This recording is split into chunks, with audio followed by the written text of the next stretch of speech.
ऋषि पंचमी के दिन ही हम एक व्रत और रखते हैं, भाई पांचे का। ये व्रत अपने भाइयों की लंबी उम्र के लिए किया जाता है। तो सभी बहनें इस व्रत को रखती है। तो आज मैं आपको उसकी भी कथा सुनाती हूँ। दो बहन भाई थे, माता पिता बचपन में ही मर गए थे। दोनों बहन भाई बहुत प्यार से रहते थे। दोनों बहन भाई बड़े हुए तो दोनों की शादी हो गई। अब माँ बाप तो थे नहीं, तो भाई अपने ससुराल के अंदर घर जमाई रहने लगा। उसकी बहन भी अपने ससुराल चली गई। वो हर वर्ष को भाई पांचे का व्रत रखती थी।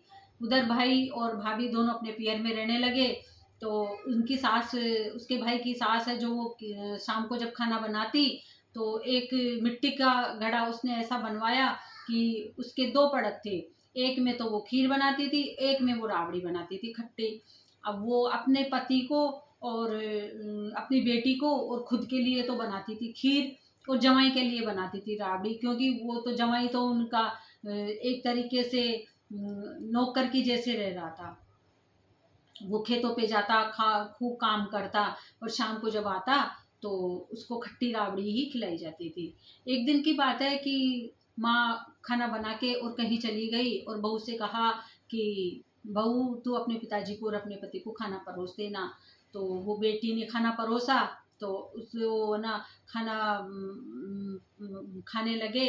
तो पिता की थाली तो उसने अपने पति को दे दी और पति की थाली अपने पिता को दे दी। जब उन दोनों ने खाना खाया तो वो बोले कि उसके पति ने कहा कि आज तो बहुत दिनों के बाद मैंने खीर खाई है। तो वो उसकी लड़की बोली कि क्यों, हमने अपने घर में तो रोज खीर बनती है, हम तो रोज खीर खाते हैं। कि नहीं, मैं तो रोज खट्टी राबड़ी ही खाता हूँ। बेटी के मन में बहुत दुख हुआ। वो दूसरे दिन उसने कहा कि देखे, मैं कल देखूंगी कि मेरी माँ आपको क्या खिलाती है। दूसरे दिन उसकी माँ ने खाना बनाया, वही खट्टी राबड़ी बनाई और एक पड़त में वही खीर बनाई। तो उन्होंने 4 थाली लगाई, 3 थाली में खीर लगाई, एक में उन्होंने खट्टी राबड़ी लगाई। तो वो दोनों खाना खाने लगे। तो बेटी ने अपनी थाली अपने पति के आगे कर दी और पति की थाली खुद ले ली और अपनी माँ से कहा कि माँ, ये क्या आप मेरे पति से इस तरह से क्यों करती है? आप इनको खट्टी राबड़ी देती हो और अपने लिए खीर बनाती हो। तो माँ ने सोचा, माँ और बाप दोनों ने सोचा कि हमारी बेटी तो अपने पति की हो गई, ये अब हमारा ख्याल नहीं रख पाएगी। इसलिए उन्होंने दूसरे दिन भाई पांचे थी, उसकी बहन ने उधर व्रत रखा था, कथा कर रही थी। उधर वो सास और ससुर उसको खेतों पे ले गए और उसकी गर्दन काटी और खेत में गाड़ दिए। जैसे ही उन्होंने गर्दन काटी, बहन उनकी कथा सुन रही थी, तो खून के छींटे उसकी बहन की थाली में आके गिरे। तो बहन तो बहुत चिंतित हो गई कि मेरे भाई पे जरूर कोई विपत्ति आई है। वो दौड़ी दौड़ी उसके ससुराल में गई, जाके और अपनी भाभी से पूछने लगी कि मेरा भाई कहाँ है। तो भाभी ने कहा कि दीदी, आपका भाई तो खेतों पे काम करने के लिए गया है। तो उसने सोचा कि जरूर मेरे भाई पे कोई विपत्ति आई है। वो खेतों पे गई, खेतों पे उसने चारों तरफ देखा, उसका भाई कहीं नहीं मिला।